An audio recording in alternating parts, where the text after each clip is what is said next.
the splendor. Come with me. Your skin touching mine, you will see. Surrender.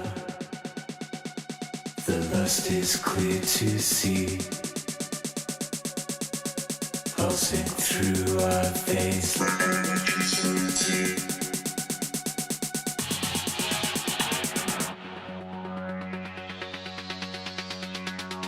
Like electricity.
Forest. It's as if it's all happened before. And feel on the markets. Huh? If the world's a simulation, then a deja vu's a glitch in the matrix. Or a message from the other side.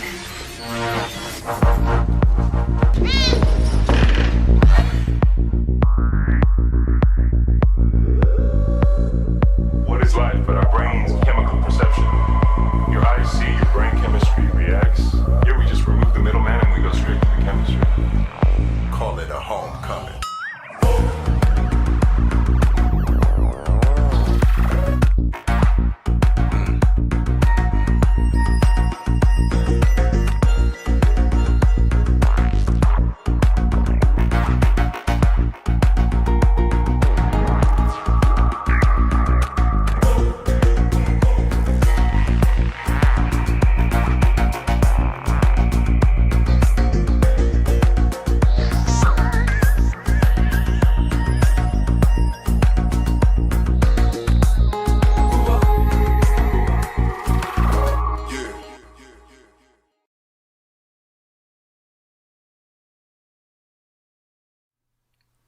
It's Saturday night and we are live. How are you doing this evening, brother? I'm great. I'm excited for tonight, and thank you to everyone that's tuning in here with us tonight. Yeah, so why are we going live on a Saturday night? Well, our schedule is going to be different probably up until this next April in the Passover season and the Great American Eclipse. But it does look like we're going to be working a lot, and so our schedule's going to be a little jumbled. So for those of you that like to be able to tune in and join us live, you're going to need to keep keep up with like Telegram and the different places where we post what we're doing, so that you could be here, if, you know, when we're live if you want to be. So yeah, we're doing Saturday night now, and then tomorrow you're going to be doing a Rise and Grind on a Sunday, right? Yeah, Sunday edition. It'll be like the rest, but maybe I won't shout out what time it is and hurry up, you're going to be late for work. I won't be saying those things, but yeah, we'll do it. We want to keep documenting the news and the truth, and it's what we love to do, so we're going to stay doing it. So, but here we are on a Saturday, special Saturday edition that you know, is very rare. We don't usually podcast on Saturdays. It used to be Wednesdays when we started, like 7 years ago, because Wednesdays was when the hoaxing community did We'll Do It Live, and that's so it was just the best week to do it. But we've moved away from Wednesdays, and we're usually Friday, Sunday, but now we're Saturday, Sunday. Yeah, and who knows? So it might become, you know, just sort of a little bit randomized for a while, the next couple of months, and yeah, and then we'll be putting a lot of focus into making sure that we're giving the time to, you know, the second Great American Eclipse. So that's a big thing. That's 6.5 years. So the first Great American Eclipse was in the fall festival season of the Hebrew calendar, and then this one, the second one, is it's going to be in the spring part of the Hebrew festival calendar. So it'll be right at the beginning of the new year, right? It's a little before. It was August 21st, right? What? Was it the 17th of August, the first Great American Eclipse that went? Yeah, it was a little bit before. Yep. Close to the kickoff of the fall. You could have called it that, or it's very, you know, in that, you know, time zone. Yeah. So yeah, coming back around that, it'll be the kickoff again to next fall is the 7-year anniversary of the Great American Eclipse, and that was the year of the Revelation sign. Right? Yes. Yeah, that's might have been what I had in my head too. Yeah, that was the kickoff, right? To a lot of things that are taking place now, including the restoration of the Hebrew calendar. You can find a link in the description box below. Jason's done a great job. Now on to tonight. I mean, I am really excited. We are in for a treat. This happens to be one of Jason's wheelhouses. Let's go back in time a little bit. We had a few guys that tuned in, and we were going through HHO technology, and we were looking at free energy and other types of systems like that. And one of the guys that used to be around, he said, "Have you heard of this?" And he showed, was it Jones versus Jones channel that he showed or something? Yeah, we'll be bringing up Jones versus Jones tonight. And so, boom, then we got into what is now generally coined the jet fuel hoax. I don't know, it might have been us, hashtag jet fuel hoax. We were part of the team that was really pushing it out. And so, you know, that's what we're here for tonight. Yeah, I think I did coin the term jet fuel hoax. And so I've got a video, probably most of y'all have seen, that jet fuel hoax. I think it's my second most viewed video with roughly 250,000 views on it. So how many here are familiar with the jet fuel hoax? All right. You know, is this a new topic to you? Is this something you're familiar with? So this topic is almost 6 years old. And so people might be asking themselves, what's the point of bringing it up again? I mean, if you brought it up 6 years ago and absolutely nothing has changed, what's the point of talking about it again? So here we are. We want to talk about the jet fuel hoax again. And we want to talk about why it is important. So this is going to be one of the things that we keep wrapping the conversation around tonight, is why it is important. Because there's, you know, we're working with some guys on a crew right now, and you know, we tell everybody we're flat earthers and stuff like that. And so one of the guys said, what difference does it make? And that's the thing with these conspiracies is, you know, you'll tell people the truth about something, and then, you know, they'll look at you and they will say, what difference does it make? So I'm going to talk a bunch tonight about what difference it makes. And I'll start first. I'll I'll mention what I think, the reason why I think this is a difference maker. So the flat earth thing was a very big difference maker to me, because when I wrap my head around the fact that we're not on a spinning ball flying through space, it forced me to deal with the amount of people that have to be in on the conspiracy. And so I think this is something that people have a hard time wrapping their heads around, and thinking, no, it's just too many people to be a part of a conspiracy. So once you understand it with flat earth, then it opens you up to the fact that it's secret society driven. So everybody that is sworn oaths to the Freemasons, the Jesuits, the Knights Templars, these are all sects of the Vatican. All the secret societies are. So they are all working together in harmony. And there's literally millions and millions and millions and millions and millions of people that have sworn these oaths.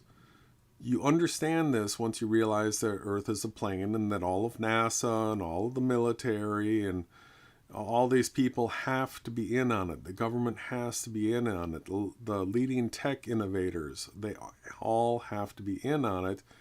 And so the whole jet fuel scam, sure, it costs us more. Our plane tickets cost more. We have to pay more to fill up our cars and do all these things.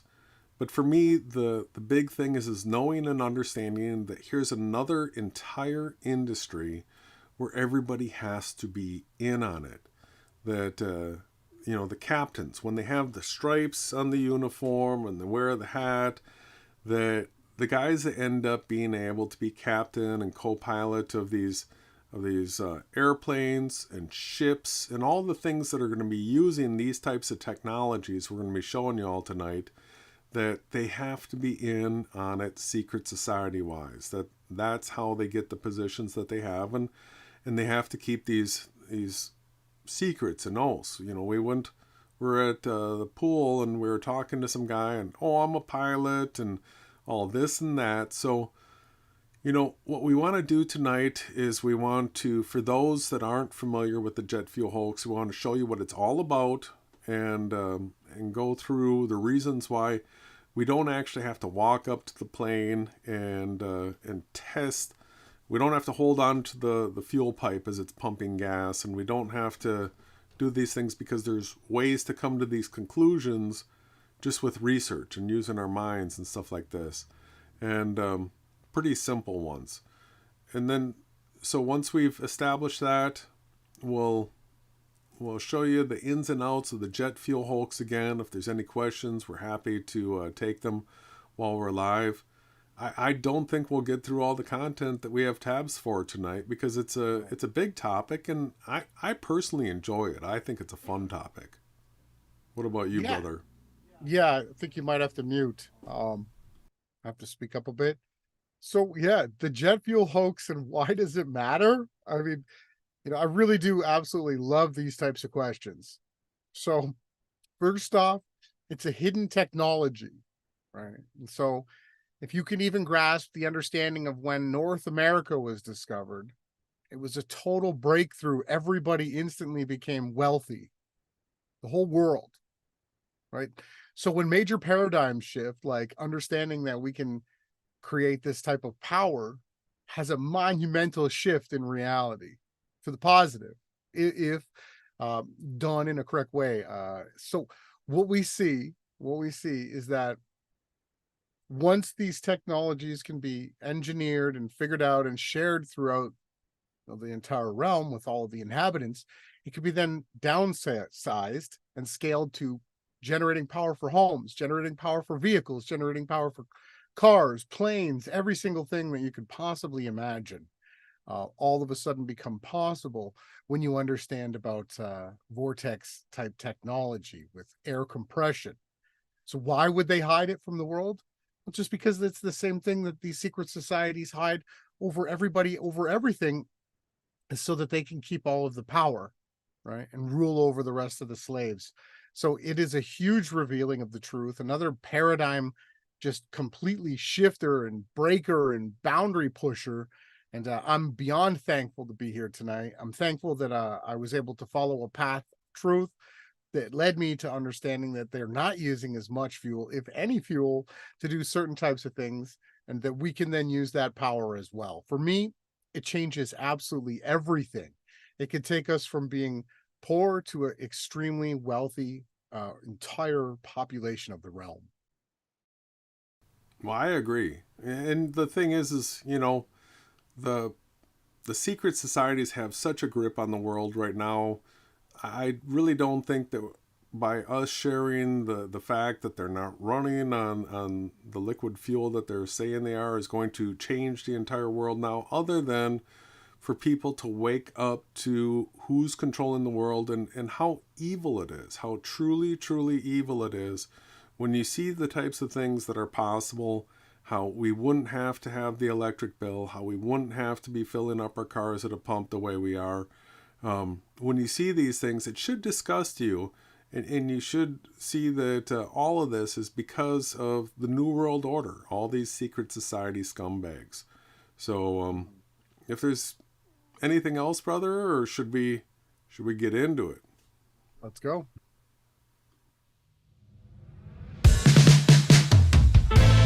Feeling weak, no control, lack of power, seeking home, out of breath, can't let go of the life we seem to know.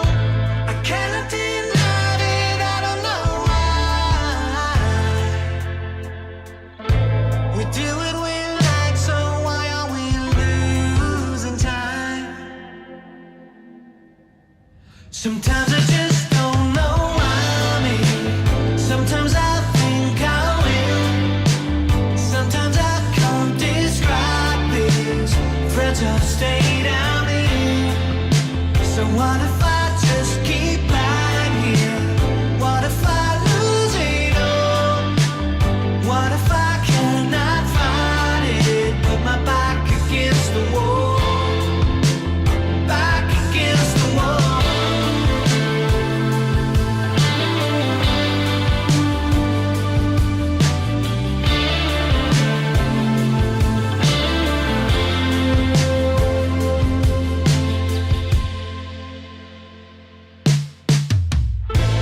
New day, no sleep. Trying to catch the breeze. Today's the day. Can't you see?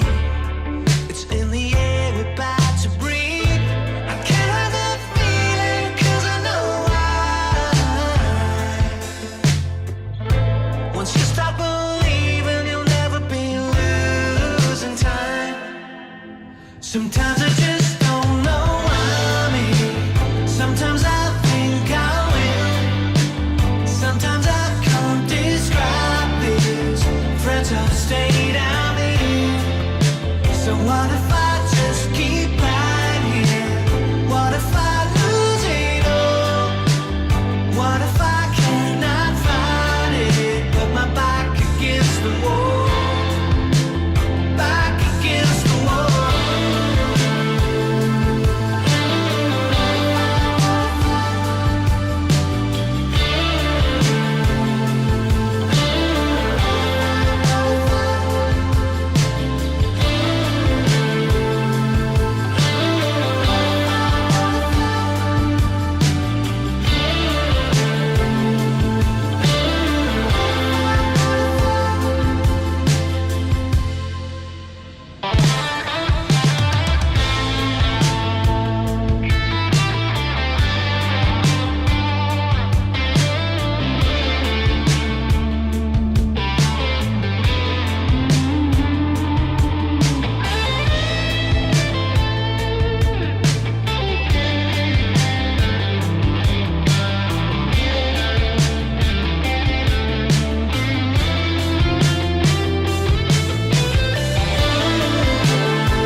And we are back. And I have got up the Jet Fuel Hoax Airbus A380 Exposed Free Energy Truth, which is one of my bigger viewed videos, which was published February 8th, 2018. So you're going to see as we go through this stuff tonight that we really were right at the very beginning of this. There was one, maybe two other New World Order COINTEL shills that were talking about this, and they're now gone, and all their content is gone. But we're still around, and we can still talk about what took place back then and show you what's the remnants of it, the residue that's left. And so the whole premise of this was that we had an infiltrator, this guy David Mispilkin of Enslaved by No Media, that brought up the topic of the jet fuel hoax. And so many times all it takes is just somebody making you aware of the topic. I had never thought of it. You know, it had just never crossed my mind. And then once I heard about it, I'm like, okay, after knowing the Earth's not a spinning ball flying through space and you know, all the stuff with 9/11 and all the things, right away I'm like, okay, let's see what this is. And so as soon as you start looking into it, a person that has any sort of physics capability in their head where you can rationalize, all right, how much weight can you suspend out on a cantilever without, you know, needing extra support and stuff like that. If you can do that type of stuff in your head, as soon as you take a look at the jet fuel hoax, you're going to see that they are not carrying the liquid fuel that they are saying that they are carrying. Now, I'm not saying that they don't carry any, because they do have devices on these planes called APUs. That's an auxiliary power unit, and that most likely would run off of jet fuel, which is kerosene or diesel fuel. So it's just a fancy name for it. And we're going to be showing you the characteristics of diesel or kerosene. And that is that an open flame doesn't ignite it. So, you know, one of the things they always bring up is, what about the explosions when a plane crashes? And, you know, what about the explosions in 9/11 when you see those flames shooting out of the building? What about all that kind of stuff? So it looks like so many of the psyops have been designed to tie together to support one another that even the planes being used for the buildings is part of the jet fuel hoax. They make you think that this fuel that they're carrying is so flammable that it can melt steel and take down skyscrapers, right? Yep, that's what they say. So, I don't know, this is I think the first video I made with Final Cut. And so I was taking clips from a video that David had done. And he was taking clips from another shill in the topic that we'll be getting to. And so here's the concept to everybody. With the amount of fuel that they say goes into this Airbus A380, one of the largest production commercial plane ever made, is that it would take in this plane 4 33-foot round swimming pools. And so this is a picture of a 33-foot diameter round pool. It would take 4 of these to fill the wings. So now that's the estimated amount of gallons of fuel that are in the wings. In the wings. They state at takeoff. That's what they state, yeah. So, you know, anybody that knows anything about construction, the amount of weight of that. So water is very heavy at 8 pounds per gallon. Now, they do say that diesel or jet fuel is a little bit lighter at, what do they say here?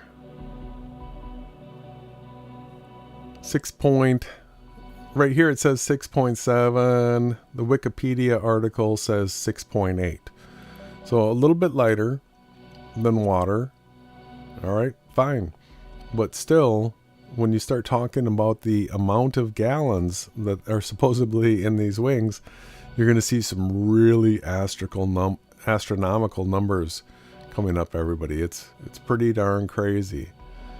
So this was my video, and all I did is basically in this video just open people's idea to the concept. You know, look for yourself, do the comparisons, see how much they say is in a plane, and then do the estimate for how much that weighs, and then start thinking about the physics of it. We'll show you a bunch of things tonight that you know, the types of things to pay attention to, the types of comparisons that are out there. So Ronnie had mentioned this Jones channel, and he was the main player before us, and he had not been there long. So he had just brought up the jet fuel hoax, and now if you take a look at his channel, everything that he had about the jet fuel hoax is now gone. He has this about that says jet planes have no liquid fuel in the wings, but none of his content there is there anymore, and that's it. So there are some remnants. There are guys that had gone the COINTEL against him, right? So there's always they play both sides, everybody. There's always the COINTEL guy that brings out something like, you know, the fake flat earth, like the Eric Dubays and the Mark Sargents. So they always reveal truth through a controlled agent so that they can steer it in the directions they want. Yeah, and so this guy was an agent against Jones. So, you know, I showed you the timestamp. We put this out almost 6 years ago. And then you have the fake fights where this guy is going against Jones. And so all we get is the opposition going against. But listen to how bad the rationale is of the people that are defending that these planes are carrying as stated.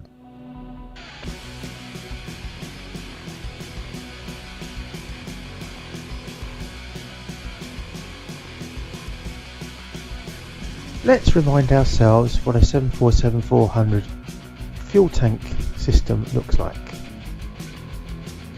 This is the pictorial representation of the fuel tanks within the wing structure, with the leading edge devices and trailing edge devices sandwiching the fuel tanks. Alright, so here, you know, nothing in the lead edge, nothing in the flaps area, so it's just right down the middle here. Such a basic diagram, but in the middle. We're now going to see a quick video representation that highlights that point. You will see the trailing edge flaps and the leading edge flaps. Oh wow! The music is just horrid. It is. So, here he is showing the wing of I think this is a 747. He said so. There's the flaps here, so you can see that this whole back part of the wing has opened up a lot. All these mechanics, I've got another video that'll show it in more detail.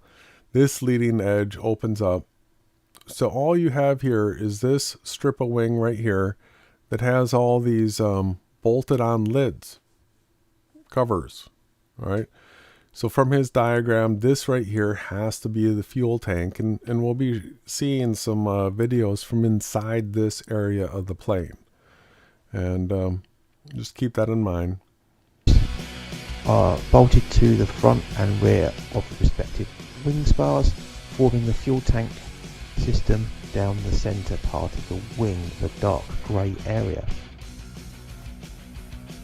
We shall now observe a refuel. This is the refueling panel on the left-hand wing. So let's just go back here, click. Observe a refuel. Notice the size of these pipes. You got this red lid here, but then the pipes that go to them are maybe like inch and a quarter diameter. Mm-hmm. So that makes a difference, because to get volume through a pipe, based on the size of it, right, you can only get so much through it without adding pressure. And then to get to the volumes that they're talking about require extreme amounts of pressure. So it's another one of the debunks that we'll be getting into. This is the refueling panel on the left-hand wing. The aircraft is recently in, and you can see that the still very cold remaining fuel above the wing there has caused a... So he's calling... Cool, huh? He's got the temperature gauge. This is how he's going to prove that there is fuel in the wings, is by using a temperature gauge to measure the temperature of the wing. Wow, okay. Yep. A layer of ice to form, and hopefully you can see that the temperature here on the wing is about -7, and we record it a little bit later on. Hold on a second. The ambient temperature. Question. If you didn't want that wing to freeze, right? What if you just pumped warm air through the cavities of the wing? Right. Right. Well, and also pressurizing it, acting it to also be more, I don't want to use the word like levitatable. I don't think that's a real word, but I think when they pressurize a cabin, it sort of makes it fly easier. Kind of like they're sort of using like blimp type technology, but not, quite the same.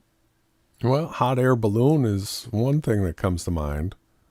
It's just when they fill the whole cavity up, when they keep it as light as possible, and then they keep it, sealed as much as possible, and then they inflate it with hot, warm air.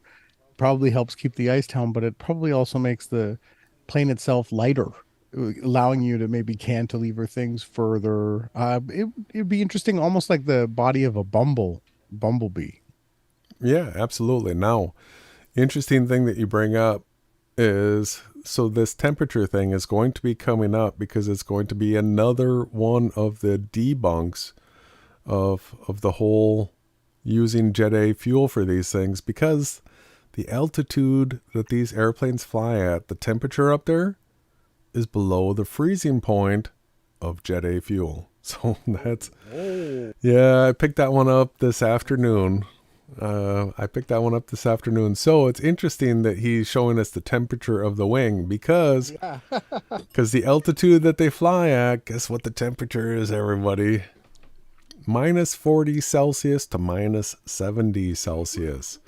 -40 is the temperature that jet fuel freezes at. They have to heat the fuel area too. Otherwise, it'll freeze, right? Interesting. So this guy is crazy. The whole way he's going to prove, and look at these refueling hoses. You see these hoses, like, yeah, at the truck stop.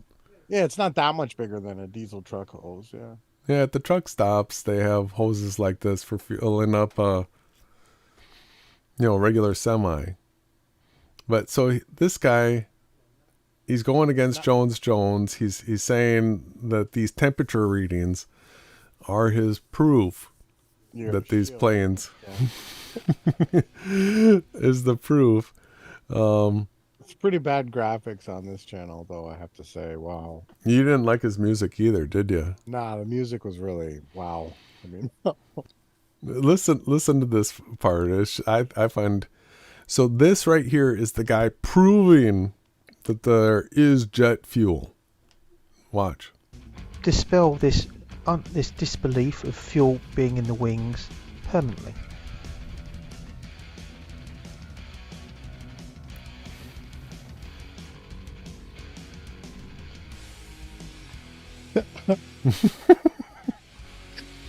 Good morning. It's Sunday, the 30th of June 2019, and as you can see, just gone 10:15 in the morning.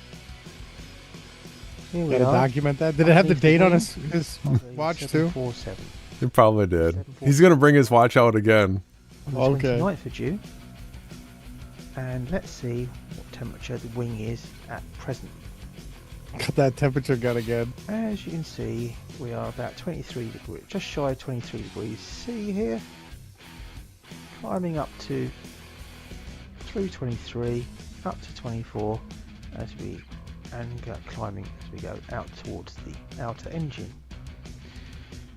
Now we come back to the aircraft a little while later, just before the refueler connects up, and as you can see, it's now almost 10 past. He gets the 9/11 on his watch right here. All right. I don't see the date though. But so now he's doing a temperature check before he fills up, and then I think he says that the fuel is stored at 17 degrees Celsius. So as it's filling up, he wants to see a temperature drop in the wing. Okay. From the 22 to the 17, right? It's 11 in the morning. And let's check what temperature the wing is. And this part is now up to 23 degrees C.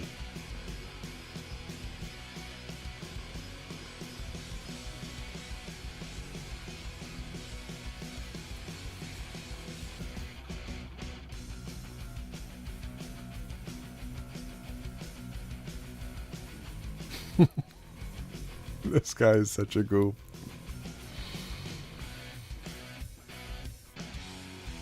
$22.7. And once again, we come back a little later. A little bit later now. And let's see what the temperature is now. And we have a slight reduction in temperature. With the fuel pumping on board. Let's see where we are. Now the temperature has dropped a couple of degrees down to just over 20.5 degrees centigrade. The whole wing? Wow. 3 degrees, huh? That's cold jet fuel. Fuel temperature that was That being wing is pumped on that's board full. was at 17.5 degrees centigrade this morning. Oh, the fuel temperature. The fuel temperature was at 17.5 degrees centigrade this morning. Oh. What? I mean, how much fuel does that truck filling the wing have on it? Is that a 25,000 gallon tank? No, these are they have Small planes, huh? the little holes. They have the little holes in the ground. So this is a pump truck that comes up, hooks up a hose to The pump. Yeah, that's right. Thank you. But I'll be showing you that. There's some serious problems with that as well. Yeah. So We look at the airports and then the size of their, if they've got 100 planes that they're filling up a day, where are they holding all of those gallons of fuel too, is what I was getting at. Yeah. So this right here, now the temperature is back up. So this is the proof that the airline industry has that they're actually putting fuel into the planes. This guy came out and documented it.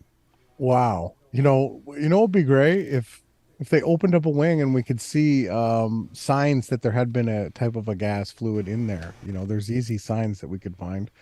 Or someone could just, somehow puncture a wing and just videotape the fuel leaking out. Maybe they're going to decommission a plane. Just do it. If you're tuning in tonight and you work and build planes, and just show us. All right. So this guy right here, Agent JZ, right? This is the agent, the COINTEL agent in place to defend that they are using jet fuel. So his channel is dedicated to that, really. Supposedly a jet engine mechanic. And so everything in the jet fuel hoax, this Agent JZ has to step in. This is the jet fuel Wolfie, right? Exactly. Got it. Exactly. So let's listen to what he has to say about this. As we take a look at the fuel manifold for an LM1500 for gaseous fuel, I would like to take this opportunity to apologize to my regular viewers. You can tell that the jet fuel hoax idea those idiots have kind of gotten to me. They've gotten under my skin. They've stolen my footage, used it in videos to claim that engines run on air alone, and so he's responding to us directly, because the only other guys that were, doing the jet fuel hoax were these other COINTEL agents like the Jones and the Enslaved by No Media. So Enslaved by No Media took a clip of Agent Jay-Z's, footage and used it in one of his videos, and then I used that. You ripped it from his video. Then I ripped it from his video, and so when he's talking about these guys using the footage, he's probably actually talking about me right here. Well, there was a few of us. I'm trying not to. Well, yeah, David used it, but there's a couple of people other than that too. There was a small group of us, but it's fine. You can have your, I don't know. David did get some pretty high views too, right? But, yeah. Well, there's I'll show you the footage in just a second that got ripped. Everybody's probably seen it now. Respond to the trolls, and I'm having moderate success in that. Anyway, I never believed that so many people would find such a stupid idea so appealing, and they appear to have made themselves absolutely immune to the facts. Just amazing. They've got a perfect hard shell of ignorance around their very being, and it's fun to watch, but it's sad to watch, because fun but sad. Man, oh man, just think. We're going to tonight. If they didn't run we on will. fuel, why not leave them going the whole time? Use them as heaters. What? Why not just get free power? Why not? Why would you ever Run shut power your plants with them? aircraft? Exactly. Is that what he's suggesting? Uh-huh. Write that one down. Hold on one second. Hold on one second, everybody. Wait, right there. Use, if it was so good at making power, use these in a power plant. Exactly. Jay-Z. Got it. Why not create heat from them, or even cooling for that matter, right? Sure, yeah. Why not? Off. Because the cost of maintenance, what we do here, the cost. Yeah, the rest of this is sort of nonsense. He gave the goods right there. And so supposedly if you look at... Why would they fake it? It's so expensive, right? Why would they fake it? Go ahead and ask NASA that question, Agent Jay-Z. Look at this. His shop just so happens to have cutaways. Okay. Turbofans? Well, cutaways of them, not just... I mean, so Yeah, the normal cross sections, yeah. Yeah. Everybody's got an engine just cut in half so you can see the side view of it, right? But yeah, when you're, a jet engine expert. Fighting the trolls. He's got the Canadian flag up here, right? Sucker. Yeah, so this is the guy that will be reactivated now that we're talking about this again. Sir. All right, so I want to show people. This is the footage right here, and so there's a cross mingling here where we have the fake flat earthers got involved in this topic after we started talking about it. So we brought up the jet fuel hoax, and then all of a sudden throughout the fake flat earth, the jet fuel hoax was a topic for a while. You had the guys like Effed Up World, and he had circles around him, and nobody would acknowledge us, nobody would talk to us. We're totally blackballed as usual. But it's from the fake flat earthers are aware of this topic. Here's the video that this is an Agent Jay-Z setup. So this is the footage I used in my video, and this is a start cart, and we'll be showing everybody a different version of a start cart coming up. But so back in the day, if people remember, these commercial planes, they would have this hose hooked up to them, and a start cart would come up, and this is a big air compressor, and this is how they would start the plane. So check it out. Just before we run this engine.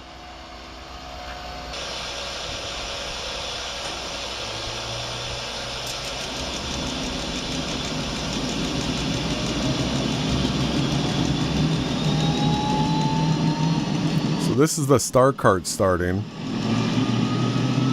Yeah, that's not a combustion thing going on there, everybody. Just pointing out. There's no exploding.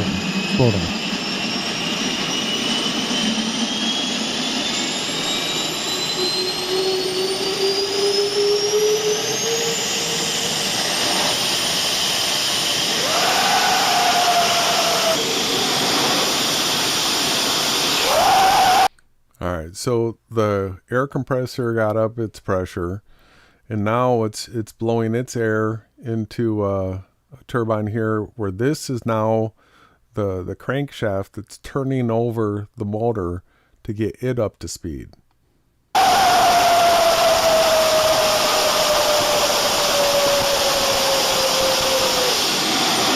It's up to speed. Listen though, so it's still winding up. Oh yeah, you're right. Here comes the hum.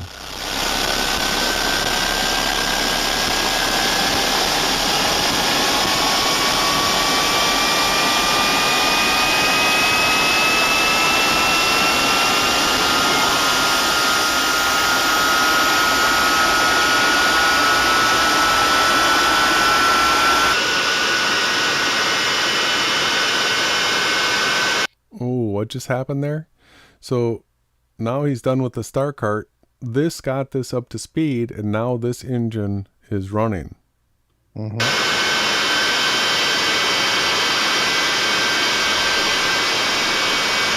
We'll show you another view of something like that happening later. So let's just quickly break it down here. So air was pushed into this engine consisting of a bunch of spinning blades. Once the spinning blades got up to a certain speed, it reached what you could state was sort of like a over unity, where exactly it was powering itself through the exhaust, through the compression of the air. Yep. The compression on the one side is now spinning the other side. And what has to happen is you have to throttle it back so that it doesn't blow itself up. That's what happens. So for people that aren't familiar with this topic, there's a couple good videos that came out in 2018. I think these were after us on the jet fuel hoax. And this is just some channel that's republished it. This wasn't the original channel that put it out. But let's go ahead and go through this. And if there's any questions, well, this is just going to give everybody a good overview of the jet fuel hoax here.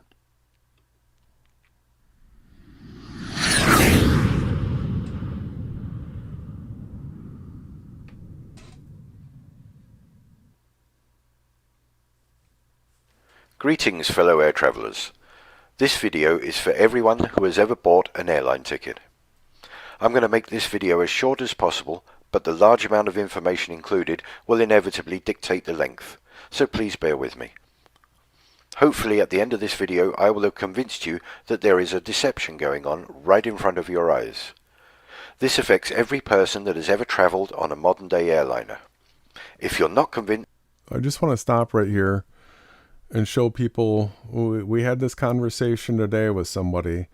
A lot of people assume this to be quote unquote chemtrails. And we're going to be showing you that compressed air, when you release it, will leave these condensation trails like this.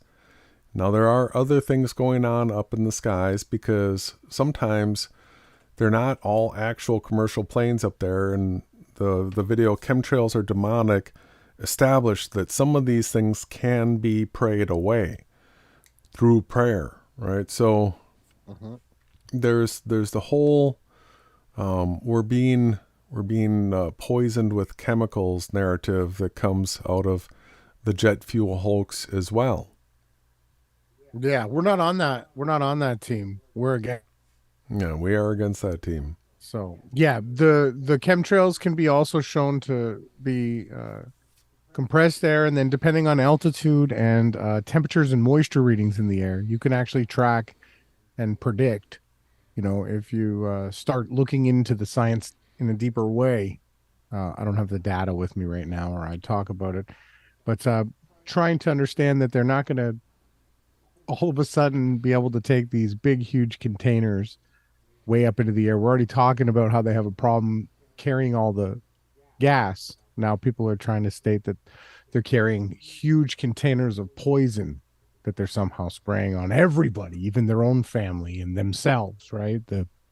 It's kind of ridiculous to me. I think they have a lot more targeted ways that they go after people than, you know, the so-called compressed air trails is what we're really seeing.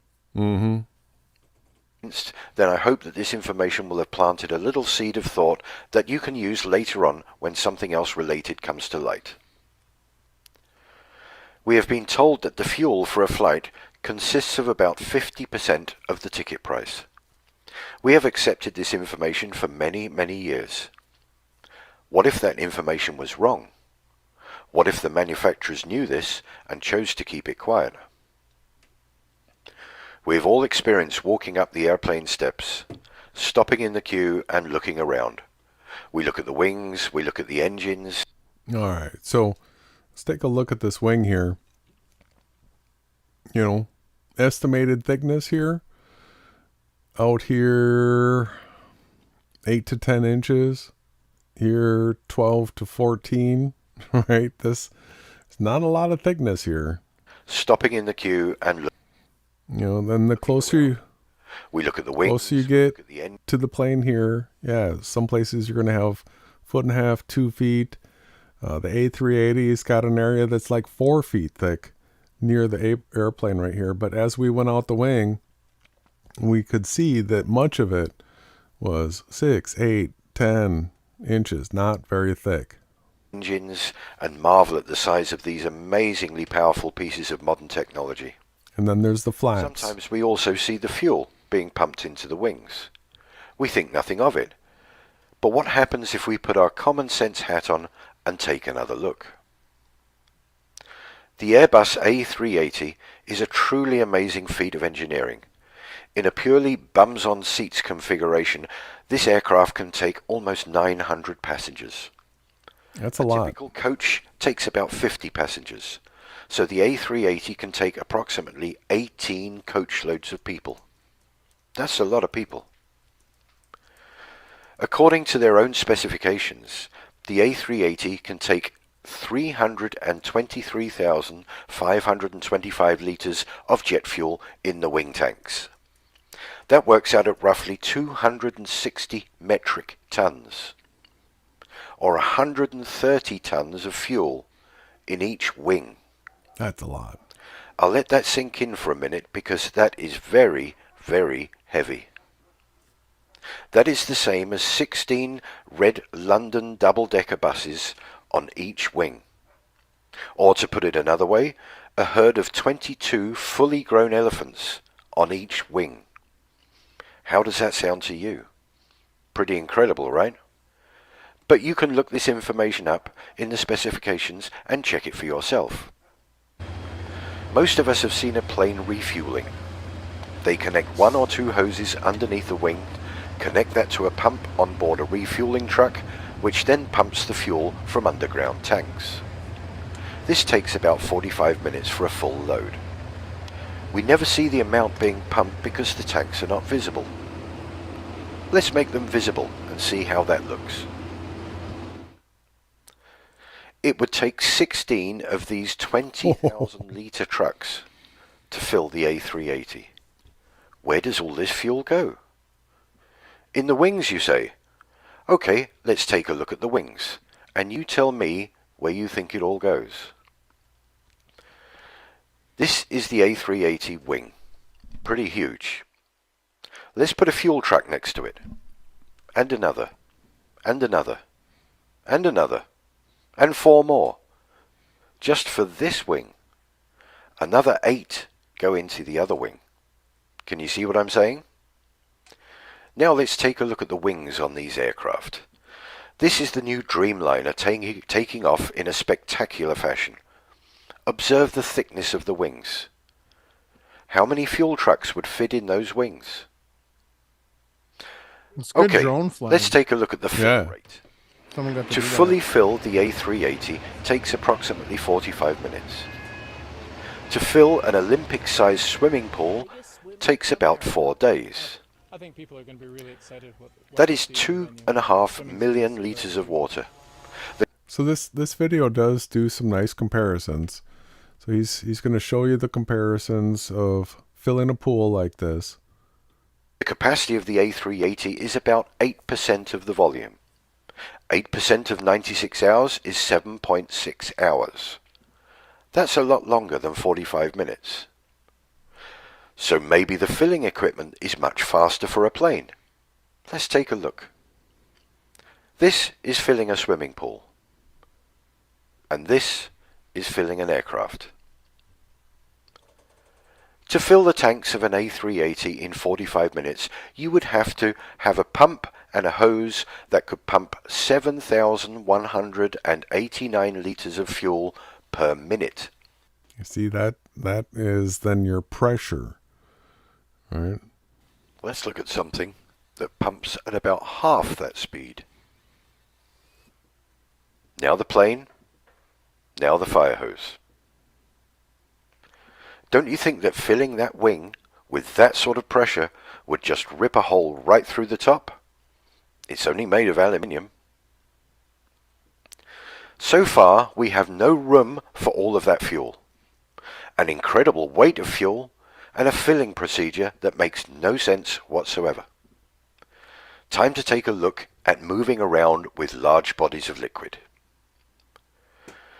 The size of a large car's petrol tank is about 70 litres.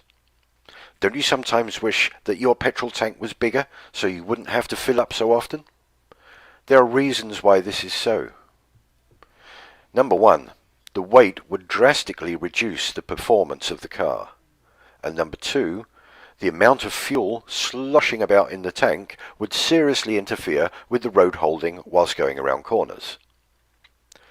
This doesn't seem to be the case with aircraft using vast quantities of fuel. Let's take a look at what large bodies of liquid does to road holding. Not a pretty sight. Now let's look at a couple of landings of aircraft and try to imagine hundreds of tons of fuel sloshing about in the wings. I think you might be getting the gist of what I'm trying to say. It is ridiculous to think that these aircraft take off, fly, bank, maneuver and land with large amounts of liquid moving in all directions. The next video clip is from the US Air Force, showing the filling and strapping down of the large bladder tanks used for in-flight refueling of their aircraft. Bear in mind that these 3 tanks are only 9,000 US gallons. That's so this much. Is just Look at those ladders. Those things are monsters. This is what it takes, because otherwise sloshing's bad. I know a guy that tried moving a half-drank keg on a motorcycle. Guess what happened when he got to a corner? It wrecked them. It wrecked him. Yeah. No, I've looked into it a little bit. I know that certain types of people that want to be truck drivers have to have different licenses to haul liquids, and they have to be special trucks with baffles installed in them because sloshing is serious. It's no joke. just under 10% of the fuel needed to fill the A380. So this is under 10% needed. All right, and look at what they have to do to keep this centered. Look at the lengths these guys go to and the amount of straps needed to stop this lot sloshing around. Also, this 9,000 gallons, a good portion of the aircraft's cargo bay. Where on earth would you fit 10 times this amount? 10 times. 380. Is it making sense to you yet? Wait, Let's where move are on to the these workings guys? of a modern These guys are on fan a plane, turbine. huh? Yeah, this is That's that Hercules plane? supposedly a refueler. Okay, so these are the planes that they refuel all the other planes with in the amazing videos. Now, you know, this is a pretty amazing thing that the American military or whatever military are able to actually do that, to refuel while flying. Like, that's the most advanced that I'll give the government that they've ever been able to do. Everything else you see them do is fake, right? But this is pretty good to lift off the ground with this much fluid and then refuel other planes in flight. I think is, the pinnacle of what man has been able to do here in the air. Yeah, but so we're also getting to the point of realizing that they don't have to have this liquid. So this is part of trying to sell the psyop that the planes have to have the fuel. Jet engine. Rather than explaining this myself, I will let this short video do the work for me. Observe that at the end they actually say that the secondary flow, which is only compressed air, is the major contributor to the engine's thrust. Hear that, boys? What is it? Just another narrow-body aircraft. Hey, my atoms are shaking. Strange. It sounds Atoms smart. are a I bet my psyop. last proton, that beast is much closer than you think. And protons. Hold on, people. It's a LEAP-powered aircraft. A leap There is into the gas in the air. unknown. What on earth is a leap? Something you sure haven't seen before. Everybody get ready. We're going in. Can someone please tell me what just happened? Sure. The engine makes a plane move forward. Thrust is produced by air being pulled in by the fan blades. Then this air is ejected at greater speed through the exhaust, creating the required pushing force. This is a principle of Newton's law. For every action, there is an equal and opposite. Oh, of course, Mr. Isaac, 33rd degree Newton. Oh. So people know about Isaac. Reaction. So how is this possible? General Souls, come with me to the bypass. Extreme sport freaks, with me, we'll hit the compressors, combustor, and turbines. The LEAP is a high bypass ratio engine, which means that a large amount of air bypasses the core of the engine to be ejected directly into the exhaust stream. The fan acts like a propeller. Its curved rotating blades accelerate the airflow into the engine. Lighter composite materials provide better efficiency and resistance. Here come the compressors, get ready, things are gonna heat up. Feel that? It's the low-pressure compressor squeezing us. Now, the high-pressure compressors. You're gonna feel the difference. Ultra-efficient compressors deliver optimum air pressure and temperature conditions for combustion. It's rising up now. Let's get toasted! Gentlemen, meet your kerosene counterparts. These guys are gonna light up your day. Already? We usually mingle inside. Not anymore. I thought there'd be more of you. Normally, yes, but in this engine, fewer of us are needed. This kerosene particle is right. The LEAP engine burns less fuel than former engines. Jet fuel. In addition, Jet fuel. fuel nozzles mix fuel and air before they enter the combustor, creating a Just hot homogeneous air. mixture that minimizes the peak temperature during combustion. This technology significantly reduces emissions. Okay, let's go. The combustion chamber. This is the heart of the engine, where energy is created through combustion of fuel and compressed air. Are you ready? Here comes the final blast. What a boost! Where are we now? Turbines, let's transfer our energy to them. This is the last extreme stage before we join the soft team. Enjoy. Advanced material and aerodynamics make the turbines much more efficient and durable. The pressure and speed of the hot gases provide the force needed to turn the turbines and its shaft, which in turn drives the compressor and fan. Come on, guys, don't hang around. We alone are responsible for 90% of the thrust from this baby. All right, so that was the point of this guy sharing this, was that the bypass is supposedly responsible for 90% of the thrust. Mm-hmm. And There. so not necessarily combustion, all right?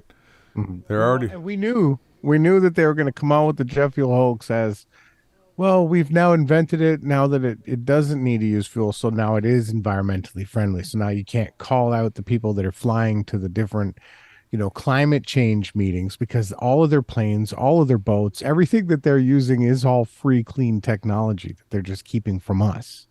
So you can't call them out and saying, you're going to your climate change in your jet or your yacht and you're burning all this fuel. And they're like, oh, are we? Right? And they're not. Yeah. So, and then he shows, or they show this clip that was in my jet fuel hoax. At force into ordinary air reacts. This is an experiment that anyone can do at home. You compress air inside a plastic bottle, pop open the top, and see the result: water vapor. This is what is happening when the jet engines are in cruise mode. They are running purely on compressed air, and the contrails are water vapor being ejected out from the engines. While small amounts of fuel are needed to get the jet engine up to speed, when in cruise mode, the engines use very little to no fuel Those are your whatsoever. chemtrails. Yeah.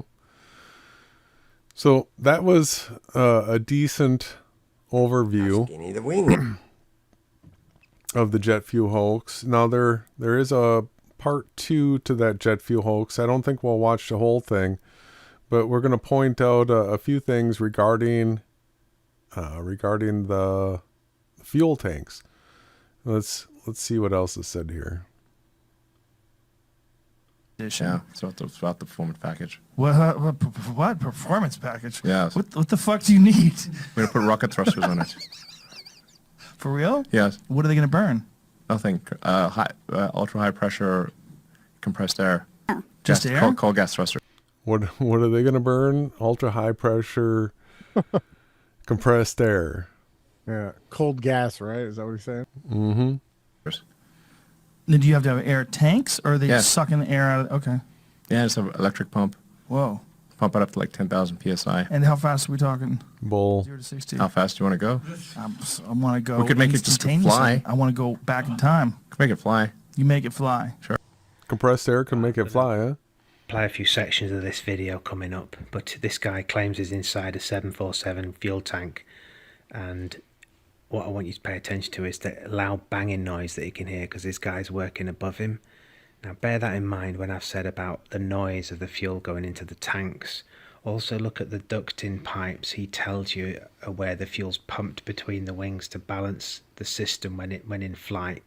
It's utter nonsense. I mean, they'll be going to the APU at the back of the aircraft, which pumps air into the different jet engines, etc., to fire them up, and also the air conditioning units will get their air from there here as well. Anyway, let me just play a spot. Delta Flight Museum, we're here in the right wing fuel tank of the 747 of ship 6301. We try to do Facebook Live, no signal down here. There, you heard the bang. I don't know how he's keeping a straight face, this guy. Anyway, let me play a bit more. So we're going to do what we can and then post it later. But we do want to show you some of this stuff. This is kind of a once-in-a-lifetime opportunity for us. So we're really happy to see it. We are in, as you can see, it's not one big open fuel tank. If you want to look down here, you can see that the fuel tanks are actually divided by walls. Now, that, if you baffles people, that is what they claim will stop the sloshing. And in a second, he'll walk through these sections and right at the bottom. So I've got a number of these videos from inside the jet fuel tank, and all of them basically look like this, where there are hatches and you see pop rivets. Some of them have more unistrut, some have less.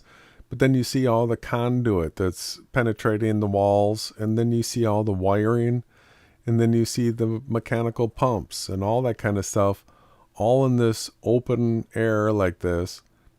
And this is what they are saying is this is the inside of the wing, but they are saying that this is the container right here that is holding the fuel. Bottom of them, you can see light between them, so that the fuel allegedly can slosh at the bottom through this hole. I mean, it's just ridiculous. Add all the wiring in there. It's not even funny anymore. This keeps the fuel from draining to one side or the other when the aircraft makes maneuvers. And then, of course, each fuel tank is actually almost completely separated.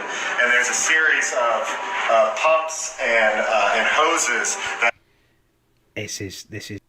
So they're saying that these pumps and all this is inside the liquid fuel. Now he's inside this tank, and of course there's just not one sign of a drop of, we're talking about Jet A fuel, which is either kerosene or diesel, and not a single drop of fuel on anything, anywhere. And we'll look at multiple videos. This is supposed to be. I don't see any fuel damage or any signs of corrosion or even a slight wetness. How would you would have to go in and scrub every single inch here. Scrub, degrease it to get the fuel off. This has never been wet with fuel. You can clearly see it. That's weird. It's nothing to do with the fuel, the liquid fuel. It's just it's absolutely ridiculous, this thing anyway. Helps distribute the fuel during flight, distributes it to engines. Bear in mind your air conditioning units, as I said to you, the APU, this is not a fuel pump, and you'll see what I mean in a minute. I'm going to fast forward it on because obviously I don't want to get in trouble for using the full thing in the video and all that jazz. I mean, look at this holes there. Everything labeled. So if anything ever needs to be replaced, everything has its own number. And this rivets, wires everywhere, holes where the ducting goes through. Does this look like a fuel tank? Bear in mind, he said he's drained this thing out and there's not a drop of liquid fuel to be seen anywhere. Hold on. Here, this is the ribs, and on top of here is where you get to the actual the skin of the wing. So get that. You have the ribbing, and then he's saying then it is just the skin of the wing. All right, this doesn't have this isn't an internal tank that has sidewalls and all that kind of stuff. They're saying that this liquid fuel is literally against the skin of the wing. So if you're under the wing, you tap it, you're tapping right against the liquid. There'd be signs everywhere of the fuel in these tanks. You wouldn't be able to get away from it. Nowhere. You'd barely be able to breathe. You'd have to have a respirator. Yeah, you'd see brown gaseous marks everywhere on all of the different tanks, and wherever the most sat staged of the fuel, wherever it would be a line in the tank, So we're gonna round the corner and get to the hatch, the fuel tank hatch, where we'll exit. Not a single drop of liquid fuel anywhere. Not a drop. And then this would take us to another. This is the wall. Okay, so I'm going to go down the hatch, and Austin's going to follow me. There's no. That's a hatch where you just climb out of. There's no fantastic seal on it or anything. Bear in mind this is liquid aviation fuel that's supposed to be sloshing it. It's just, I don't even know what to say. Yeah, he's just going through a hole in the wing. Yeah, that's just a hole there with the wires. Now look at that. Yeah, we'll see on the bottoms of these wings that they have these holes in each one of these cavities. And these are the access panels into the wings. Ducting that tells you where the fuel's pumped. There you go. Well, you can see it there. So this is just the skin material, and this is supposed to be a tank, and the weight of what we're seeing, like these pools, big pools. Like nobody can possibly think that the weight of the liquid in a pool could sit against this without tearing the skin off of it. Where does it reach? Where's the out? So it wouldn't even pump. Where's the fuel pump output? Below, about a head height below him. All Anyway, right. I'm going to leave it here. Let me just pause it. Just going to leave you with this graph. What's that? Where's the section of the hose that the fuel spills out into that area of the wing? Yeah, they don't show that. So big section we can skip here.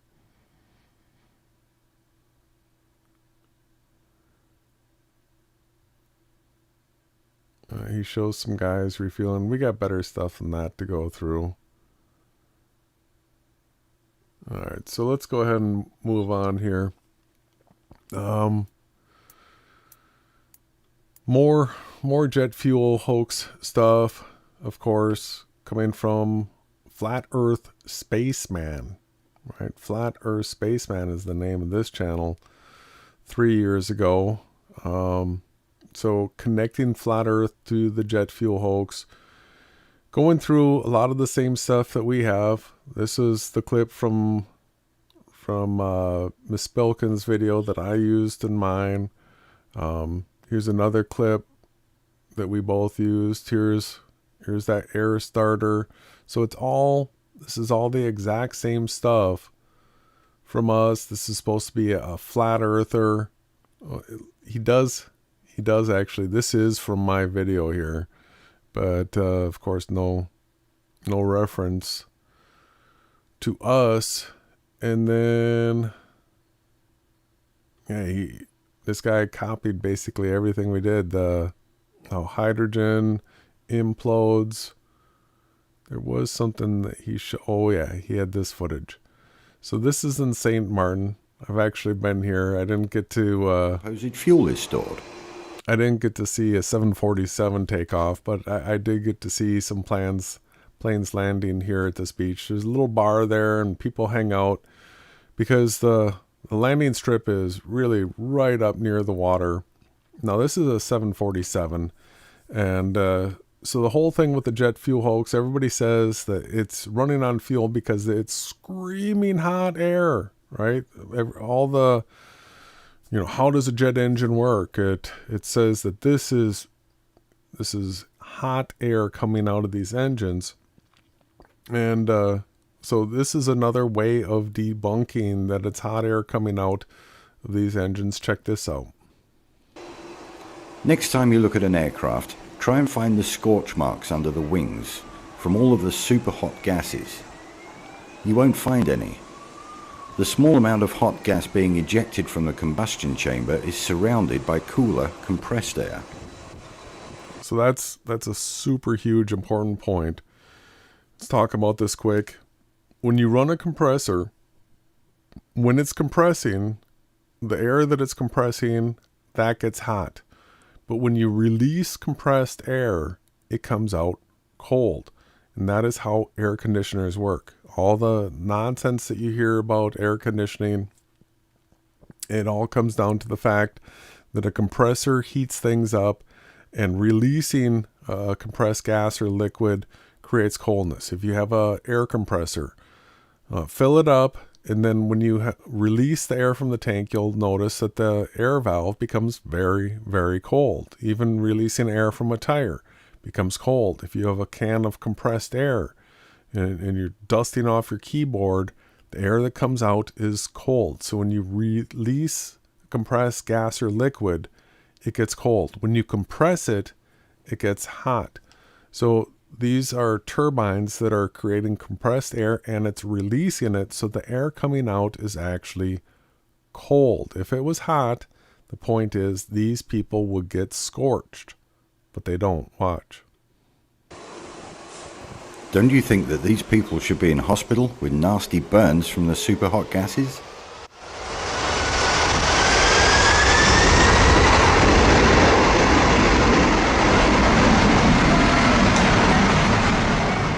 Before we leave victor number one, let's look at... So that is an important point that I'll bring up. Let me bring up a video. Oh no, I had to reboot. Do I still have it?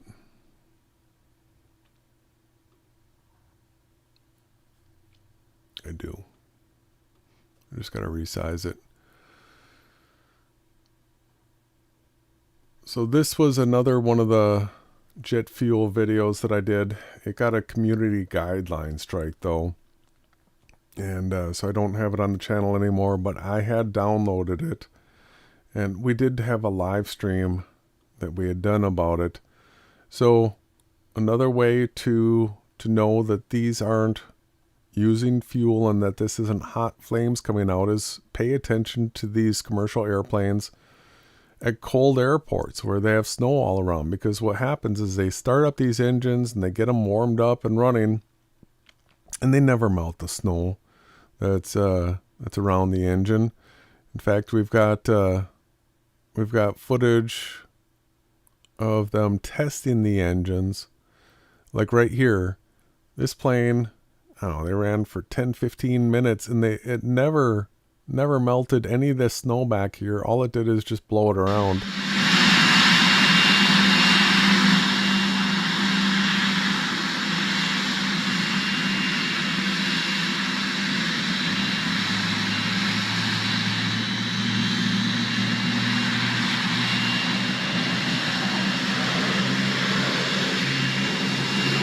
All right, we watched this for a while here, and it didn't melt it off. It just blew the snow around. You hear the engines wind up, and you hear them hit that point where you can tell they're going over Unity. It goes, and then all of a sudden, like a secondary, and it's hot here. Yeah, there's no heat. No heat, which is a big problem for the jet fuel hoax, because they say that these engines are burning fuel, and it's hot flames coming out the back. That is what they say. See our next tab here. Okay, now we're in the center tank. I'll show you how to climb in. Now we're in a tank. Yes, so there's plenty of this footage of these guys saying that they are in the fuel tanks of these planes. There's only one way and one way out. So I'll tell you, you know what I see right here? Hold on. Yeah. Right away. Right. So as someone that builds things, okay, I know that the wings are cantilevered. They're hanging outside of the body of a plane. And what we see are these, what they're calling bafflers. One guy in one of the videos claimed that it was supposedly separating the fuel from the other fuel. All you have here is a structural support. This is a stud, or in a bird, it would be a bone, right? It's actually giving this wing in structural integrity.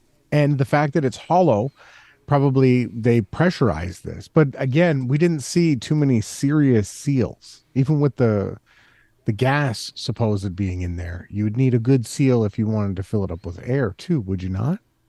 Absolutely. So you can get a pretty good view inside these wings. Never a single drop of liquid anywhere. Not one.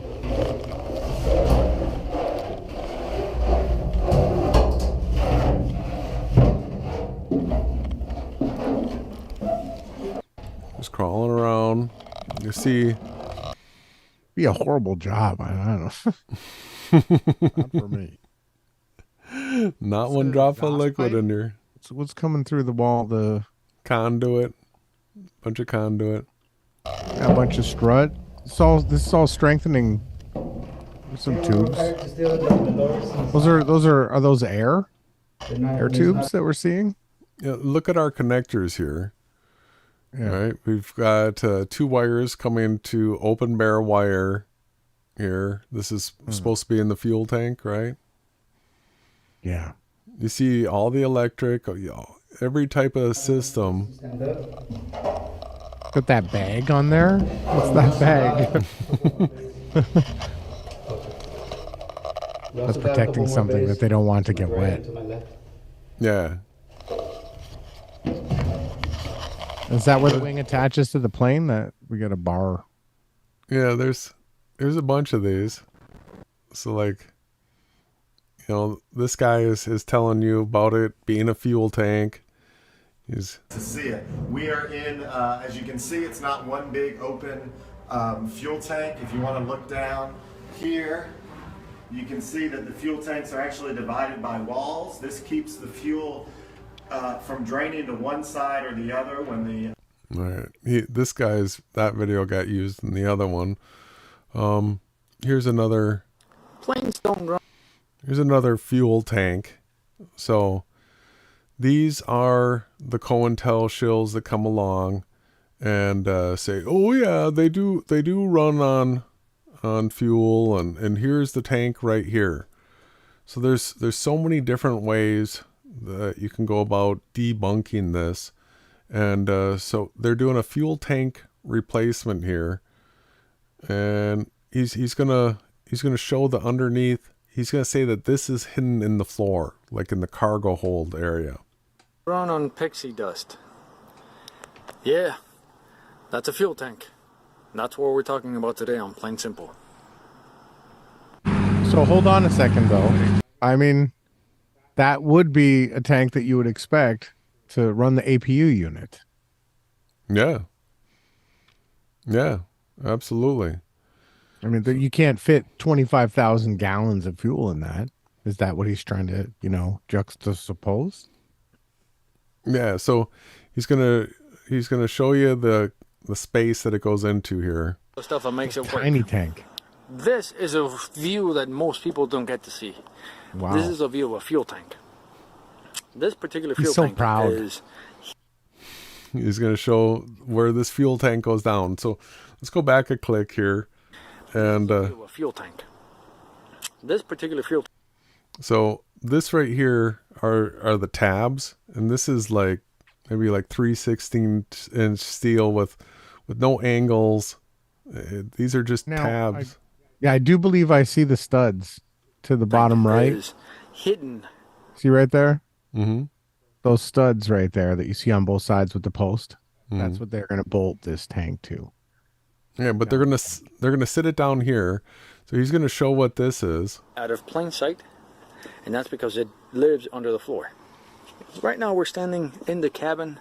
It never touches Inside that part of the floor. This gantry here, that crane, See, pause it. is You see the inlets that you can see here. Those are lined up with the studs that you see, and they get, I don't know how they get a bolt in there.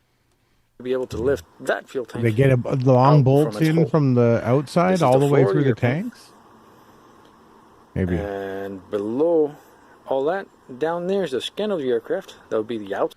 All right, so this is the skin. So aircraft aluminum is a thin sheet of metal, just strong enough that, I mean, a bird can go through it. If they hit a bird, it can go through this metal.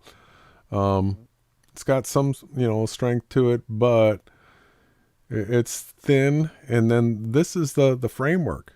And these are like C channels. So this isn't like solid metal. This is just C channel with, this is the steel framing that you build commercial walls with, right? But lighter gauge. It might be a little bit different. We would have to test. I don't know how heavy this stuff is. But I believe that everything on a plane has to be engineered to be light. Right? So this is the hardest part for them to, all of a sudden we're talking about, super heavy amounts of fluid or liquid. You need to have super heavy support systems in place to hold these tanks, right? So he sticks the camera down here and shows you This exists under the floor. He's saying that tank sits down here on these hollow, like C style struts. And it's supposed to sit on this. This big space here is dedicated for that fuel tank. Now there's also computers and things and cables and control cables and wires and whatever. Then he goes out to the wing here and shows you this. So here's the wing open. So this lead edge, this is for like landing where they create maximum drag. These are the flaps.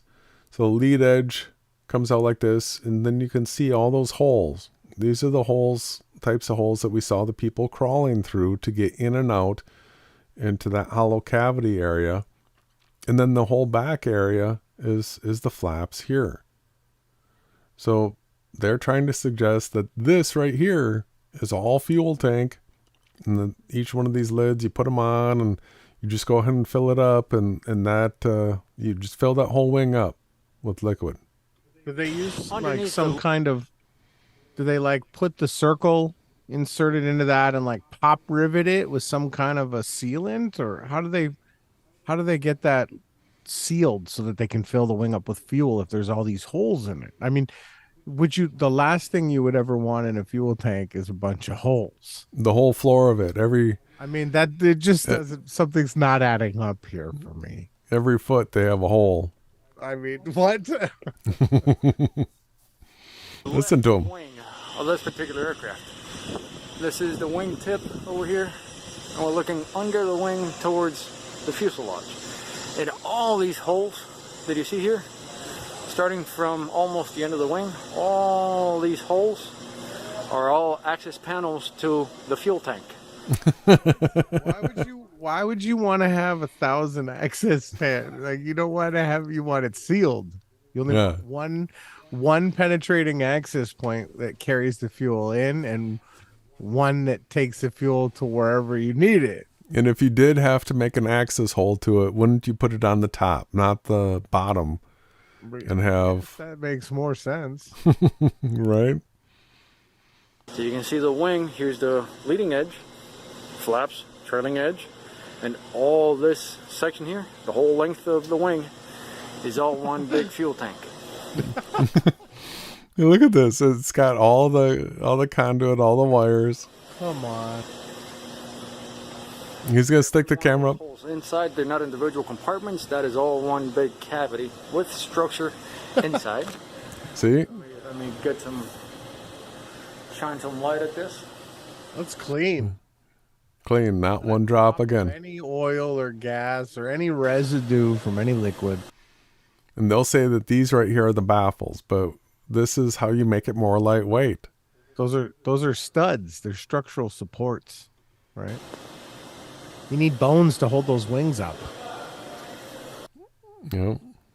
And they're made super light, but they're bent in such a way so that they're strong. Fuel can flow. Fuel can flow. Compartments. He's showing all these wires. Fuel can flow. That's what you don't want. Like, where is the fuel flowing to? To the engines, they say. Yeah, right. To the next. To the next. So on. So and so those forth. holes are so that they can maintenance all that stuff in there that are connecting all the different. So the arms and the gear that connect to the flaps, everything that fly the planes goes through these things, and they all have to be. It looks like they're all knuckles and joints, and a lot of maintenance needs to be done. So they had to create these access holes, right, to get to those bones, those rotating parts. You just seen it all in there, right? Yeah. So here's another one. Guy going into the tank. It's just an access hole. So what he does is he crawls in like this to get into the tank. Yeah, they got the arrow in here. And then he comes over here. And he's doing some work on something in there. Yeah, that's why there's a... Yep. Right. All right. So here's a weight issue right here. I love this one. Listen to what this guy has to say about the weight regarding the fuel in the wings. Check this out. Just in case anyone's struggling to get what I'm saying here, right? A fully loaded concrete wagon, including the truck, the concrete, the barrel, weighs 28 ton, right? Apparently, one A380 wing could sustain 4 of those concrete wagons, fully loaded, spinning, sat on its wing, according to the official numbers, okay? But strangely enough, the tower crane I'm sat up couldn't even pick one of those up. It would require 5 of these tower cranes I'm sat up to pick one of those concrete wagons up. And yet the A380 wing, one A380 wing, can hold up 4 of those concrete wagons spinning, apparently sat on its wing, according to their official statistics. I.e., the weight of 4 of those concrete wagons, fully loaded, is the equivalent to the weight of one of the wings filled up with fuel, and that's just the fuel amount, okay? Not taking into account the design build, the weight of the actual wing or the jets. We're just talking about the weight of the fuel that goes in one wing. So it's quite clear that if the A380 is saying it can hold 4 of those concrete wagons on its wing, the equivalent weight of fuel that they say goes in that wing, when I would need 5 of these tower cranes, just to pick fucking one of those wagons up. And you see how fucking ridiculous the official numbers are regarding the amount of fuel they say goes in these planes. It's obvious they're ripping us off with the fuel amount. The weight, yes, the weight is a big issue. So he's taking it to the airline companies are doing this to make money, right? Listen, everybody that's tuning in here, they absolutely, you know what? They print the money. They come up with the different types of currencies that we're all using. They control everything. It's a big scam and a joke. The power of the technology that's being suppressed. That is what's key here. And you'll see guys expose it like that. He just had a great, but then he just blames it on the money. And then you'll have people that'll come out and tell you that the jet fuel hoax is all against the tiny hat crew, right? It's a consensus to hide very important technology. That's what I see. So here's another big factor with the whole jet fuel thing. Welcome to my channel. And that is how jet fuel burns. So one of the supposed proofs that they're carrying all this fuel is that when they crash, what they show us on the news is this big burning wreckage, right? The super fireball. So what this guy shows is that jet fuel is essentially the same thing as diesel and kerosene, and he's going to show how they burn. So here is him with Jet A fuel, and he's going to try and burn it. All right, and let's do this. Ooh. It just goes out. Let's put another one in. Try it slower here. Remember, this is jet fuel. Same thing they put in the Boeing 737s, Airbus A380. Okay, got that match burning nice and slow in there. And nope, it just quits. It just quits. Right. Let's try a different method. All right, you probably can't see the flame on there, but you can probably hear it. There we go. That's kind of cool. There's thermals in there, but it's not burning. Not burning. Flames right in there.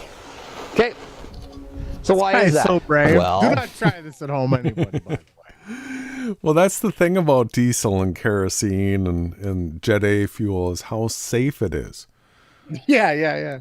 How it won't burn. You can, people, I learned this trying to use diesel to light, like brush fires and stuff like that, burn a pile of wood.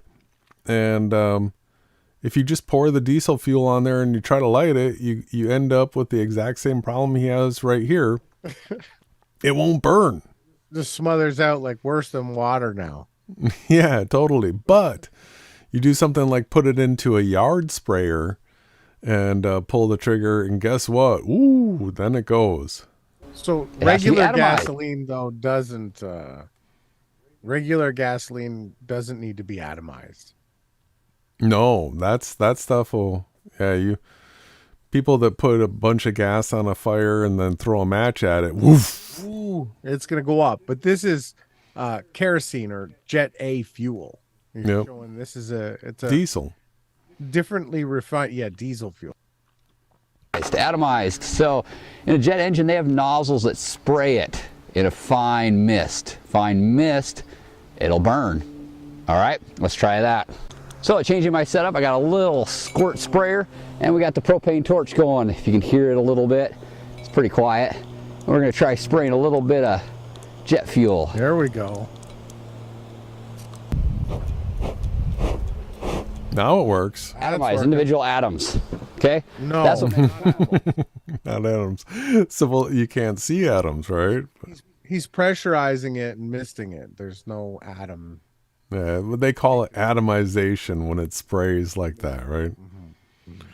So that is how you can get diesel fuel to burn, or Jet A. So that's the thing. When you see this footage of, a supposed plane crash and this big fireball and stuff like that, understand that if you were to take a balloon of Jet A fuel, diesel, stuff like that, and drop it onto a campfire, there's a good chance you might just put the fire out. Right? The liquid would spread over it and douse it. Unless if the fuel was falling through like a wire mesh that was atomizing it. If it fell through a wire mesh. Yeah. A pressurized blowing of a tank. But it could also be just regular gas in some cases. I don't know. Depends on what APUs we're running on in the different planes. So he shows the different fuels. Diesel is the same, heating oil is the same, kerosene is the same. They're really all the same product, just tiny little differences. But that is another factor to the jet fuel hoax. I've got a couple how the system works tabs, but we might skip those. Here's something that you sent. Here's another part of the PSYOP. They say another proof that they have fuel on the wings is fuel jettison or fuel dumping. Because they say that, these planes are able to take off with all the weight in it, but then when it comes to landing, that they're at the end of their flight and there's much less fuel in the tank and it's all calculated. But in the case that they have to make an emergency landing where they're landing sooner than they had planned, right, then they have to jettison the fuel off. Right? So how many people have been flying along and seen the plane spewing out fuel? How many reports are there? Gas all over the city of Toronto, right? Yeah, people are doing right. The plane has to land. It's an emergency landing. Just spray gas all over this neighborhood below us here. Yeah, or over the ocean, or over, somebody's crops, or of course, residential areas. Wherever they are, they just, if they have to land, they have to land. So they have to dump their tank of fuel, right? So this is what they say is proof of the jet fuel hoax. Check it out.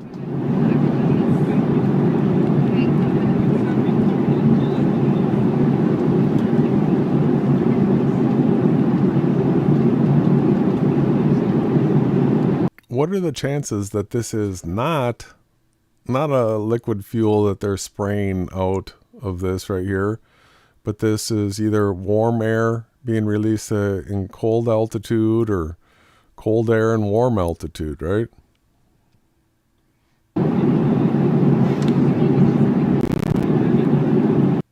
They are not dumping fuel. Every time a plane has to land a little early, they do not spill fuel all over the place. What do we got here? We've got, this is a refuel video. What happened here? Filling up a Airbus A380 or A320. So this is the supposed, the guy pulls up with this pumping truck. He gets out and here's safety first.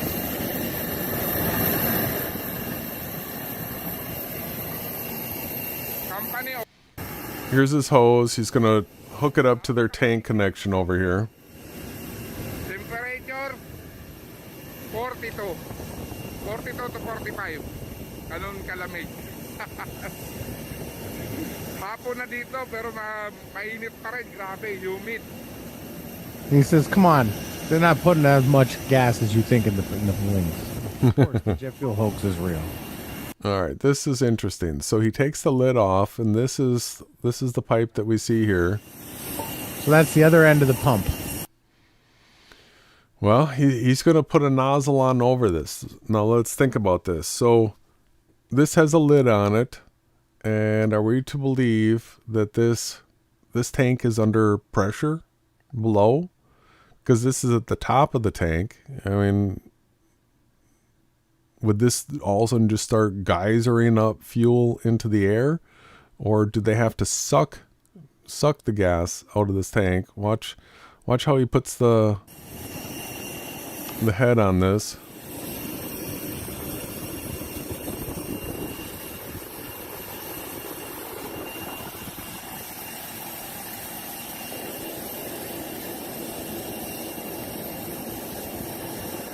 That's serious. So now he's dropped that on. He's still got a wire to connect. Check this out.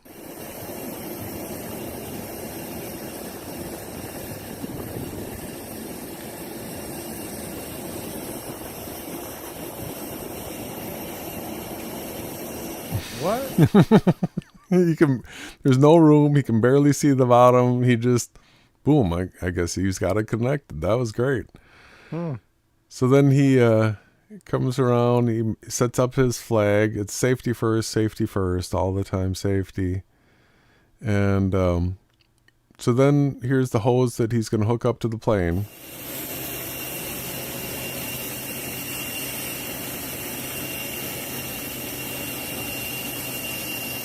There's the holes again. Here's the holes. Pop riveted on.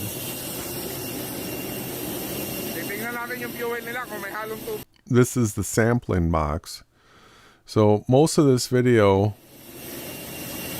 We need to test the fuel.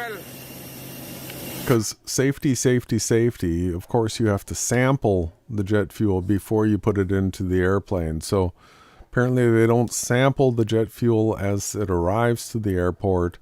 They have to do it out on the tarmac and sample it here. Okay? And that's the majority of it. So I've seen that in diesel pumps where you can see a ball floating and you can watch the fuel come through and you can see it's clean or not. I think that's a standard procedure. Yeah. You would think that they would just buy good fuel and not have to test it every single time. Here's a link that you sent me about the stress testing of the wings. So wouldn't you think that if you were going to stress test something, you would do it under load? All right, well, watch what they do here.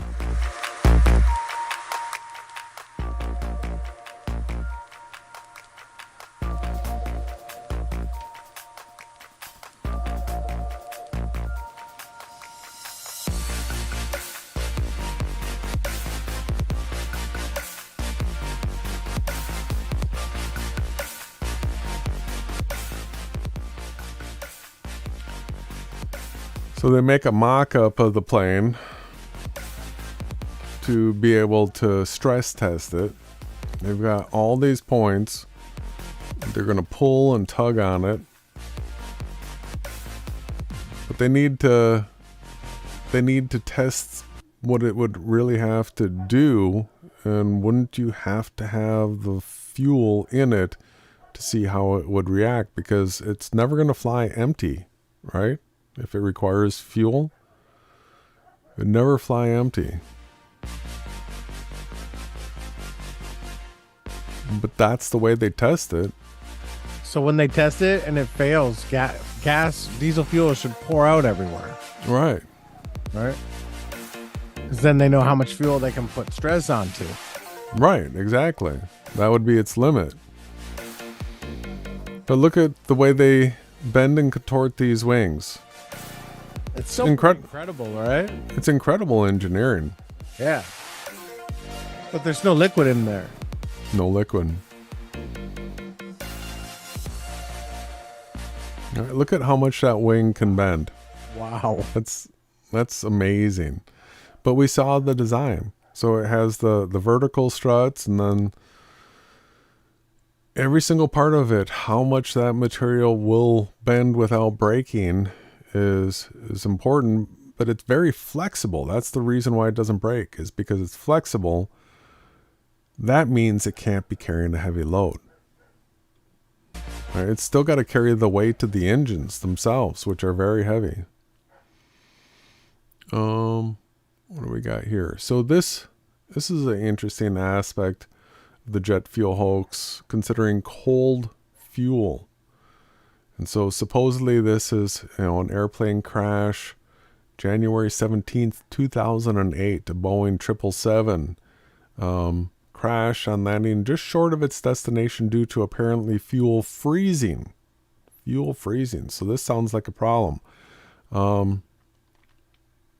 So it says, due to Jet A fuel freezing point limitations. What do you think the freezing point of Jet A fuel is? The reports are triggered when fuel reaches minus 35 Celsius and are sent every 10 minutes as long as the fuel remains at this temperature or colder.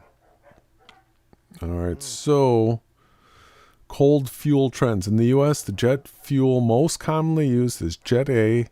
It has a minus 40 degrees Celsius freezing point. Wow. Freezing point. So, the next thing you, person with common sense will check is what is the temperature at 40,000 feet. Mm-hmm. And, you know, I had to reboot. So where is the...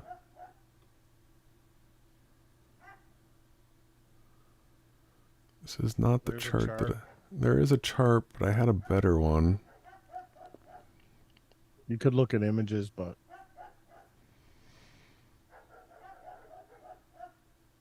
Well, I mean, so in this chart, it's showing that at 40,000 feet, it's minus 69 Fahrenheit. The one I had... Celsius was the choice at the top. In Celsius, first choice on the left. But where? The top, up. See where it says perspectives? There, that one. All right. Yeah, here. Between 30,000 and 40,000 feet, the cruising altitude of most jet aircraft, air temperatures range from minus 40 to minus 70 Fahrenheit and minus 40 to minus 57 Celsius. So it begins at the freezing point of Jet A fuel. So they have to heat. Now they're talking about having to heat the wings. Heat the fuel so it doesn't freeze. They got fuel heaters in the wings. You definitely have a problem if That sounds scary. the altitude you're flying at is guaranteed to be below the freezing point of your liquid fuel. That sounds like a major problem to me. That's a huge contradiction. You know, there's like the Curie point where they say that Earth's magnetic. Then you find out the Curie point are where, magnetics lose its power due to temperature. The Earth's core is supposedly like thousands of times hotter than that supposed magnetic Curie point, but they still talk about gravity, right? You know, there's a bunch more tabs that I would have liked to have gotten through. I didn't even get into the Concord, and I wanted to spend time on the Concord, so we're probably going to have to do this again. Part two, if popular demand does ask for it, it's up. People that are tuning in right now, why don't you give us a comment below the video and let us know, do you think this topic matters? Do you have thoughts? Would you like to see more of this type of content? We don't just do the average truther, content. We're mixed truthers. We do all of the truth. So, the other thing we could do is, if people are interested in maybe us going into virology and into like the whole theory of cells and this type of thing, we could also start to maybe do some content towards that. So once again, here's, the flap videos where you can see the mechanics of the flaps on the wings here. And when the guy's panning around underneath the plane here, you're going to see all those little hatch doors underneath the wing. Hatch doors everywhere. This is the leading edge of the wing. This is all completely open. But here of course are all these little hatch doors that we saw before, and these were the access panels to the mechanicals up inside the wing. This was a neat tweet that you had sent me. So, jet fuel hoax, Concord. This is what we'll get into maybe next time. Do you honestly believe that this aluminum sardine can with wings weighed 408,000 pounds at takeoff, more than 200 tons on this truck? So here's the plane. They're saying that this was 408,000 pounds with fuel. This right here is a big chunk of steel that they're moving around. Look at this trailer here. They say that this is 200 tons being pulled by this truck.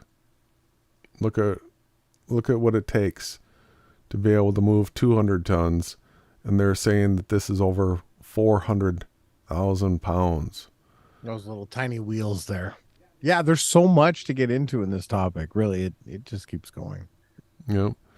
And yeah, so this is a BBC video that how the fuel system works, and they have all this made up where they're saying that as the plane's moving around, that they're pumping fuel from these tanks forwards and backwards to be able to balance the plane. That's what they're saying here.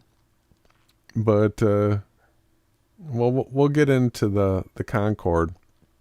Super thin wings, and absolutely no place for the fuel. But I want to show everybody this video. So the jet engine, this is a channel called well, it's Jet Power, and they're saying that they have the only running Concord engine in the world. So the Concord got retired, but apparently they didn't save any of the engines except this one.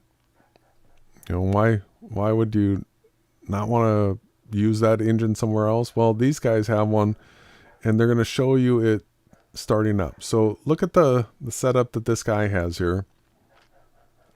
This is his starting control panel, and he's gonna, of course, he's got a red jerry can back here. Obviously, this must be the fuel for the setup, right? Watch. So this guy's gonna plug this cable into this pack. He's got this device over here. All right, now we're seeing what looks like a turbine here. So he's got a couple jerry cans here. Looks like another kind of jerry can sitting on top of that. But then this right here is a big air hose coming off of this engine here. So what he's doing right now is he's going to start this engine. This is basically the start cart. So watch what he's doing here.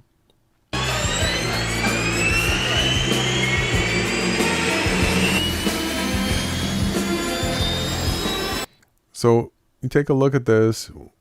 I was watching these different needles. The one that really interests me is the RPMs, which is the one on the far left over here. Watch.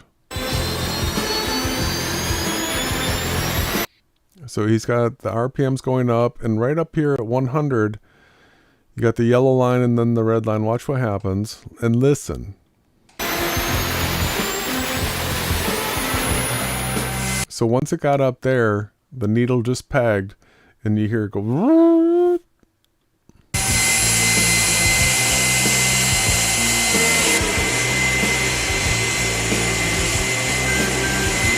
All right, so now that he got this up and humming, this is a jet turbine engine over here. Now they're taking the air off of this jet turbine, blowing it through this hose, and here is the only running Concord engine left in the world. Let's check this thing out. Notice that this must be the fuel source down here, right? They're siphoning out of this jerry can.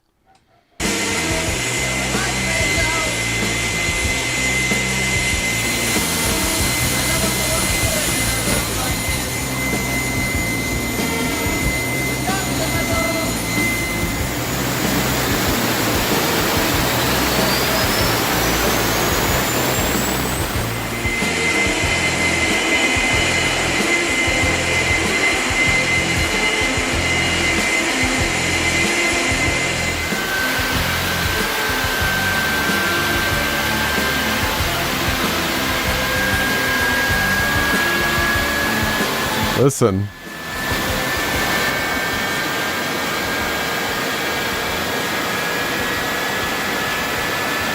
Winding up.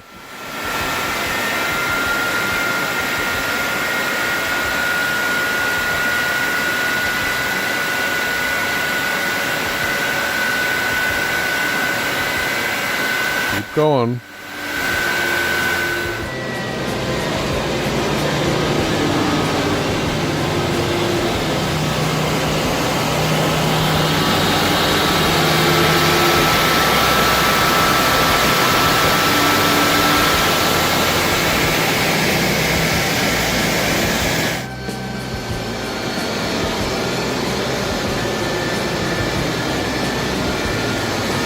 obviously this is the fuel line here, right?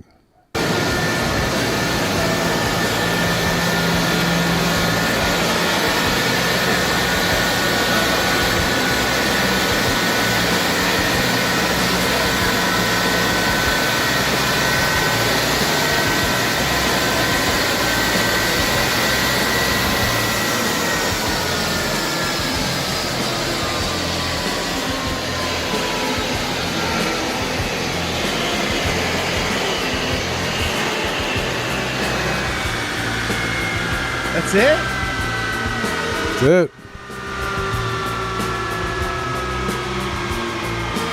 Wow.